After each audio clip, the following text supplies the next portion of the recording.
Well, that's that. You know those new cars they have out, the vans, those Astro vans. You've seen those? You have not seen. Have you seen any of those Astro vans, Jim? Yeah, I've seen it.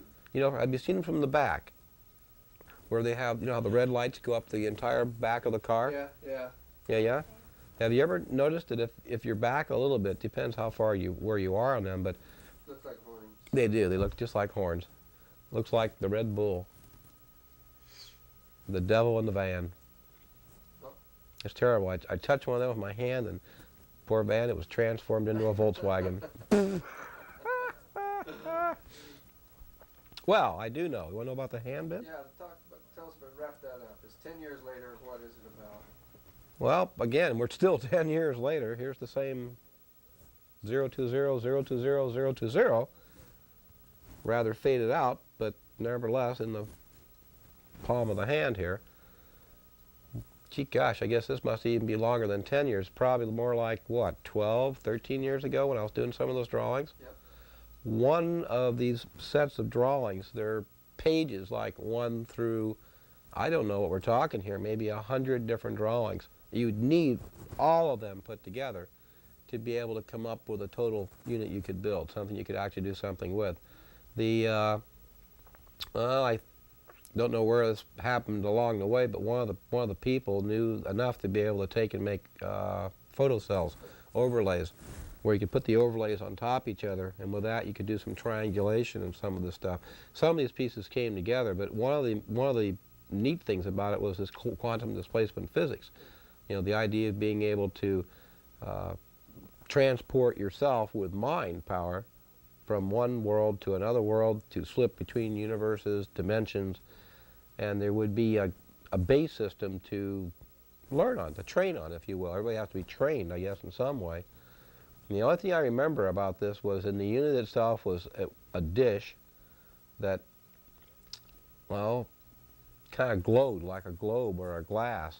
You could actually take your hand and put your hand on top of this thing, and what it would do is it would actually read the code that was in your hand.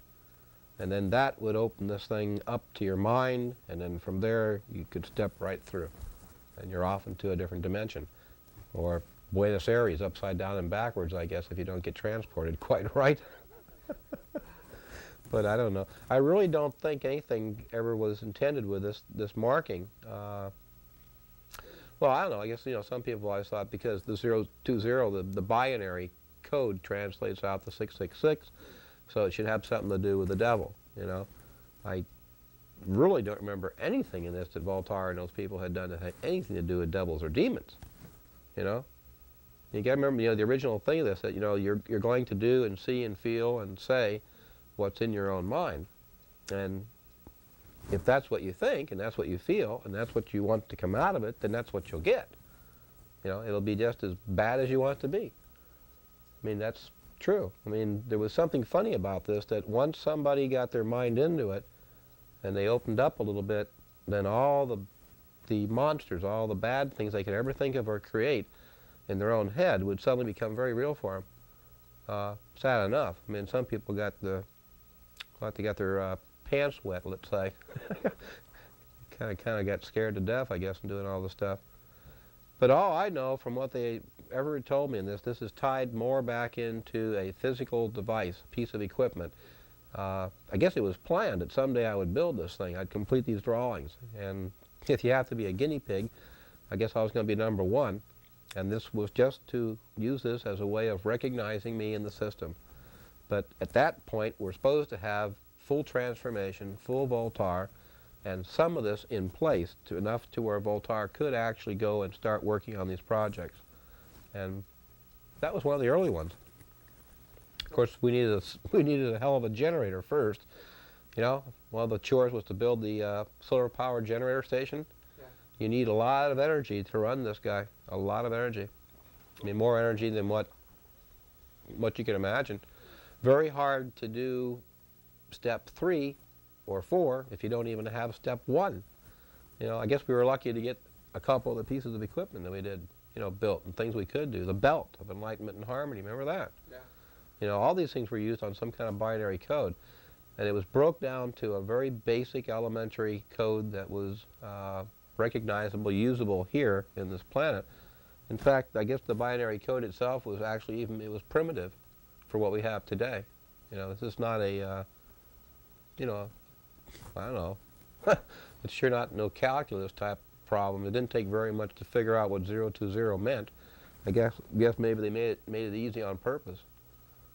And you know, you go to bed one night, you know, you got a rock in your hand, you wake up, you're holding the rock, you got yourself a, you know, all you know is you got a mark, you don't even know what it means. You know, to say that all this in my own head, after going through all this for all these years, I don't know from one day to the next what was ever going to come out of this stuff. It would always be something different, and it always had to do with the people. You know, I mean, if we wanted to go off and do something or have something created, it would happen. If you needed, you know, like my little part of the project, like, you know, starting up on a project, trying to build something, it would never get where it had to get to if it wasn't for something to do with the people involved in it, you know, for what they wanted to come out of it.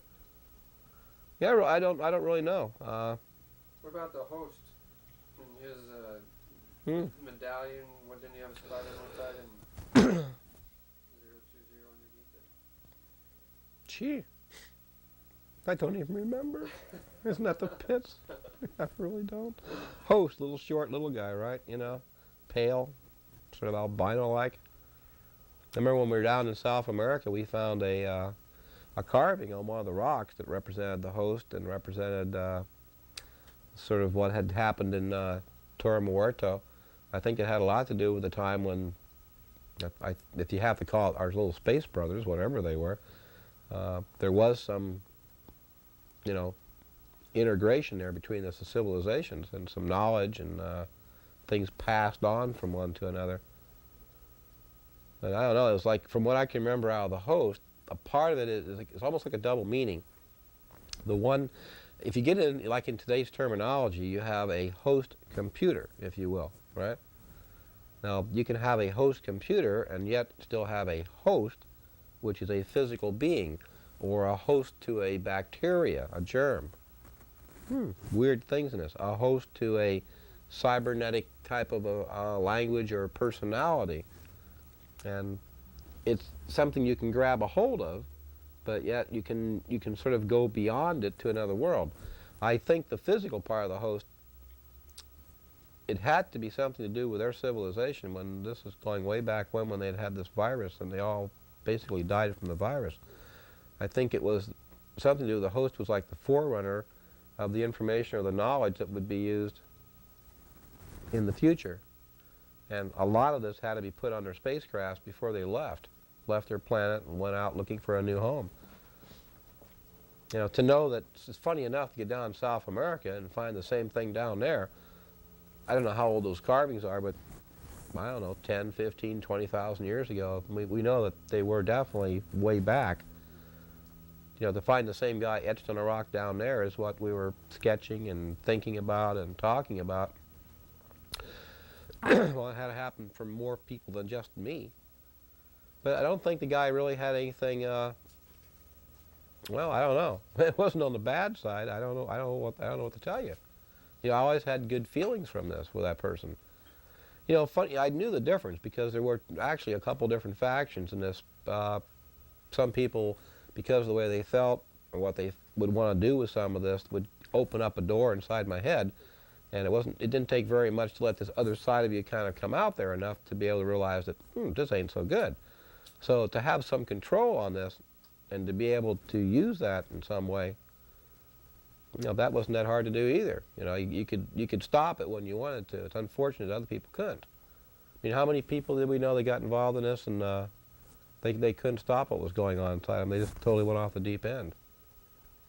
You know, it's amazing to be able to take a deep breath and go away from all this like it never happened in the first place. But I don't know about the host. You know, his involvement in this, what he had to do with it all, I don't believe it had anything to do with us now physically, but it had an awful lot to do with their early civilization.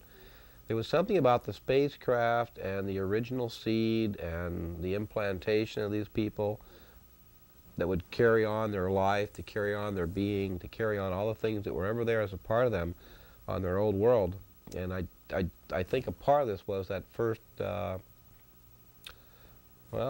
I think when the first children were born in space, the original part of this had to do with something, with this host organism that you would become one with. And again, this was another, it was a machine. And they were doing the same thing with their hands. You put your hand on it, and your body would just fill up, and you'd become one with it. It was very, very, very different. You know, little bit of memories I have of this, that's about it, little. I mean, there's more details, you know, but I don't remember the details. I remember the highlights. You know, I don't know, you know, people got different experiences off of this. The host sure had some good things, and I'm sure people imagine it to be something really bad. I never did think so. What would be the best thing for people to grasp from this story? One thing that you'd like everybody to say, if they saw the movie and it was actually as good a story as we could tell, what would you like to have people think when they walked away? I wouldn't have the slightest idea. Well, that's terrible. What could you live with 3 years from now? This story's on the screen somewhere. That's called the Brian Scott story. And people are going to the movie and coming out. Yeah. What could you live with? I finally figured it out. It should be Chubby Chase's Outer Space Vacation. That I could live with. You know, I don't know. It's funny after all this. There's so much of it that it's really had a lot of really serious stuff going on. I mean, maybe more than people really would ever want to believe. It's too serious. To me, it's still a big funny. You know, the whole thing's been one big joke. I don't know. It's sad. You know, I think the joke was on ourselves. I mean, they really picked the wrong person to start out with, I gotta guess, right? To have this, I don't know, to have this thing come out to be something that was so involved and so deep that it didn't have any meaning to it, I don't know. It could, you know. I don't even care. That's the sad part, you know. I really don't. I mean, there has to be a light side to it, but I guess there's a serious side to this whole thing, too. I don't know where the two fall. I really don't. I never have for years. The only thing that keeps my head together is, well, I know for some of the things that were put here, that were given out, that other people have taken in themselves and they've actually shared with other people, those things will develop. You know, they're still going to happen. You know, like, well, the world today. I mean, wasn't there a thing in this a long time ago about what would happen in the Mideast? I mean, you know, some very unusual things are happening now in the Mideast. It could get a lot worse from what I remember in the story of all this. But I still guess we got till 2011 to remember that part? Oh, my Lord. I'll probably be long gone before that ever happens. That's when Danielle has to worry about doing his magic in this. I don't know. How should the story end? I don't know. How should it come out for people? I don't know. Give me a hint. I guess I could say the same thing they told us at the Place of the Hole, the one night the rock was glowing, but real simple words: seek not of eye, but the reality of your own being. I guess this thing would have to be what people want it to be in their own head. And I guess, you know, if this was just put out straightforward, you're probably going to have 500 different kind of reactions out of it. It's going to be whatever people want it to be. I guess I really don't really care which way it goes, you know? You know. I mean, I personally don't. What do you think that I wish I could. What do you think Voltaire and the boys really wanted? I mean, at this point. Can't be very much, can it? Seeing as how they went home to die. Remember, well, the way this thing it would end is Voltaire's people would return back to their point of origin, and that means going back to the planet they left, back to the place where all this originally they left from because of the disease, the bacteria, what they were all dying from. Before they have this last little generation go back, there'll be another birth cycle. There'll be more children born. Not a lot, but a few. And that generation would come back to Earth again one more time. And it's right here, whatever it is with us. Just to touch our hand will do it. There's something that we transmit that would actually kill them. And that's what they're supposed to do, is come back down here one more time, different places all around the globe, meet different people, touch their little hands, say goodbye, leave them with something just from the touch of their hand, an exchange of some type. They go back home, and they die. And then their civilization's gone. You know, I guess really all we had was what they've done with, well, like with me, myself, and other people who had something similar with Voltaire's people or other people like them, for what they could leave here on Earth and what they could do with us as we would go out into other civilizations and hope that we would bring the right kind of stuff with us as we go out there. Remember, these two sides are always fighting each other. One side says don't go because you'll screw up everything in the universe. The other side says you can go, but you need to get your act put together before you go. You know, and you're stuck in the middle between all this stuff. You know, it's like, wow. That's why they say, you know, this thing can go flip-flop either way. It doesn't, it's too much, I don't know. Gee, it sure ain't a very, you know, it is not a very good feeling. You know, you like to have had all this come out, I don't know, a lot different than what it did. But anyway, I don't know. I'm happy today. I can just sit around and ride my horses and shovel my hay.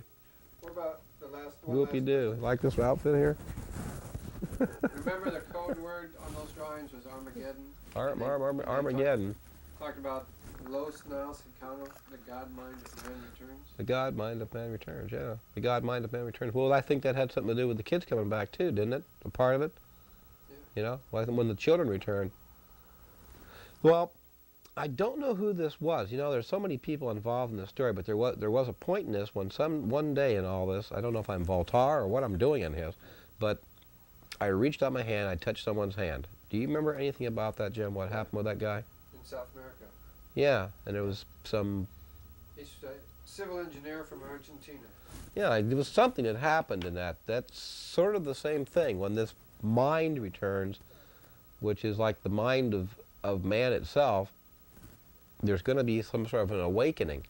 And I think when the children come back and they actually do the shaking of the hand bit, it does mean the end of their civilization, but it's going to leave whoever they touch with enough of what they had, enough of what it was, to go off and do something with this world, obviously a long ways away from here, days and time to come. I guess it's going to go past 2011 before it ever gets their act put together. But there's got to be something in this that'll pull the rest of the future together, and that I guess someday there will be the planet that everybody dreams about. But I don't think it's going to be here. Okay. It's going to be somewhere else. I mean, I mean literally off this earth. Where, I don't know. Okay, let me just have you say Los Naus Hikano and what that means to you. Remember that? I just want to get you saying it. No, I don't remember. Los Naus Hikano, the God mind Los of man Naus. returns. That's what we kept saying. Los, I can't even say the word. Write it on a piece of paper. This is the pits. No, Los Naus Hikano. Los Naus Hikano, the something of mind's man returns. Oh my God, this is terrible. God mind. See, that's what I'm thinking about using as the overall theme. Well, you'll have to admit these guys only spoke in 47,000 languages. I mean, you know, what do I know of Greek? Los Naus Hikano? Sheesh. That was worse when we were down in South America going through the porthole. I must have spit out some words down there. I don't even know what they were, if they were Spanish, Greek, or Swahili, for all I know. The mind of man returns. Well, that's... It was the God mind of man returns. Yeah, I know. The God mind of man returns was a spiritual thing, I guess, in this for these people, too. Where, I don't know. I really don't know why this thing felt... Part of it felt good when you're dealing with them because there was an uplift and you didn't feel like you were kind of out there in Disneyland all the time, only half the time in Disneyland. I wonder if it does mean the same thing about when the children return. There's more, you know, there's more to it, because I think the part about, well, being together in mind and body and spirit and soul has an awful lot to do about where we might be in the future, if that's going to be that each of these individuals that are touched somehow later get together to form this whole new civilization. You know, I always wondered, because their planet was supposedly destroyed, you know, by the two artificial suns they had created. Yeah. You know, they had one real sun and a couple phony suns. I guess they needed more sunlight. But in that same solar system, something about another planet, and that same thing about the host. That sort of rings a bell about something about the host planet. I wonder if that's where these people will go to start again. maybe the whole idea is, maybe in our future years, whoever these children touch, maybe they'll become the new Voltarian future. I don't know. I don't know. I'm such a dummy. It's been so long. Trying to remember things that happened 5 days ago are not so bad as long as we're talking nuclear physics. Trying to remember what happened 10 years ago with ETs is like very hard to do. Okay. Yeah, it's terrible.